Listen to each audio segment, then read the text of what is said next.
चीन अपने सस्ते सामान को लेकर भारत के बाजारों पर कब्जा करके आज हमें ही आंख दिखा रहा है, लेकिन हिंदुस्तानी नौजवानों की नई कोशिशों ने यह साबित कर दिया कि खुद मुख्तार हिंदुस्तान है, अब वो चीन को मुंह तोड़ जवाब देने को तैयार है। ऐसी एक कोशिश मध्य प्रदेश के रतलाम में हेल्थ सेक्टर में की गई है। अंसार अहमद अब्बासी ने एक ऐसा मेडिकल सर्किल में एक ऐसा सामान बनाया है जो यहाँ पर बनता नहीं था और उसकी कीमत आम लोगों की पहुंच से बाहर थी, लेकिन इस हिंदुस्तानी नौजवान ने 7,000 की कीमत में इस वेंटिलेटर को बना दिया है। हालांकि कुछ शर्तों के लिए इसको हरी झंडी मिलने में अभी वक्त लग सकता है। कोरोना जैसी आलमी वबा के हालात में पूरा मुल्क परेशानी से जूझ रहा है। मुल्क की आबादी को देखते हुए वेंटिलेटर की कमी मुल्क के लिए एक बड़ा मसला है। पीएम मोदी के आत्मनिर्भर भारत के नारे से मुतासिर होकर इस मुस्लिम नौजवान ने यह कामयाब कोशिश की है। अंसारी अहमद अब्बासी ने बताया कि पहले इंटरनेट की मदद से वेंटिलेटर के बारे में उसने जानकारी जुटाई और उस पर काम करने लगा कि ये कैसे काम करता है। इसके हिसाब से पहले वेंटिलेटर कंट्रोल सॉफ्टवेयर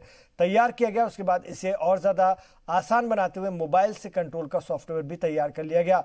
लॉकडाउन के वक्त उसने इस पर काम शुरू किया, इसलिए शुरुआत में कुछ परेशानियां हुई, हालांकि बाद में सारे ज़रूरी सामान मिलने लगे और ये कामयाबी की राह मिलती चली गई।